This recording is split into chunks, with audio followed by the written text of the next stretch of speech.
Rogne, the Black Homeschoolers Network, and the House of Kumba in sunny South Florida welcomes Brother Baba Marcus Kline from Chicago, Illinois. He's the director of Freedom Home Academy. Brother Marcus, welcome. Thank you. Thanks for having me. It's our pleasure to have you here. Today we're going to dialogue about implementing an African culturally based education. Great. So I have a couple questions that I'd like to ask of you today. And so we're going to get right started. What is the mission from an educational standpoint for the African American child? Our mission is to create new Africans. We have to build Africans with the idea that we can do anything on the planet. Outside of being competitors and consumers, we have to teach our African children that we need to control commerce, we need to control land, and we need to control ideas. Ideas are very important in development of children. The growth of ideas, yeah. The growth of ideas. Absolutely. Absolutely. And how do we educate our children about our culture? There's different ways that we do it, scientifically and systematically.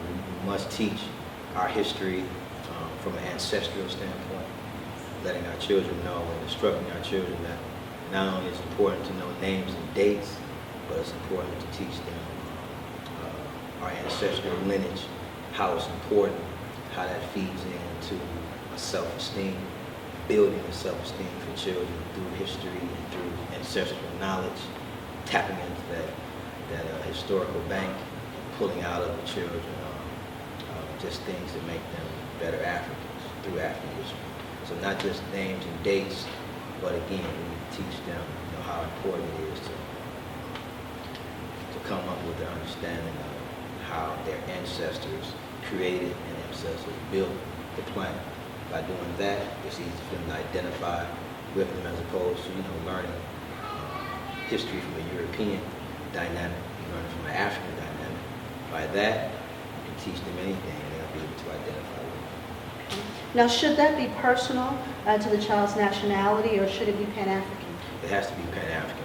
Us here in America in itself isn't going to get us out of the problems, solve the problems that we are in.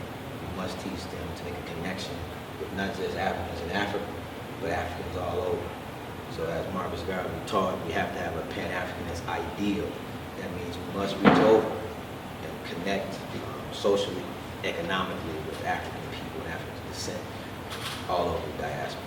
Now, how will teaching African history and culture prepare our children to live, work, and produce in Africa? Okay, so culture is what? Customs, values, and ideas of a people, right? So by teaching that, they act as guideposts. So whenever decisions need to be made, those who understand and know their culture, they can go in the direction where the culture leads them. Without a cultural base or a cultural foundation, we can do anything. We can run haphazard. Everything happens haphazardly without a cultural foundation. With culture, with those guideposts in place, we can make better decisions. So if we see some of the things that we're falling victim to on the street level, in the business level, all over, spiritual, without a cultural framework, we can do basically anything and say it's all right because we don't have a guidepost or those things that lead us into the proper direction. Culture should be a discipline. And that's what culture is. It's ideas, values. Mm-hmm. So with that, we can take that culture and we can manipulate it and create different systems all over. But we need culture, not just to teach, but to live. Culture is also a lifestyle. So we have to teach that, not only to the children, but also to adults. Yes, definitely. Definitely. Well, thank you so much for joining us today. Thank you. And thank you. Again, I'm Yaschica Rogne at the House of Kumba, along with the Black Homeschoolers Network.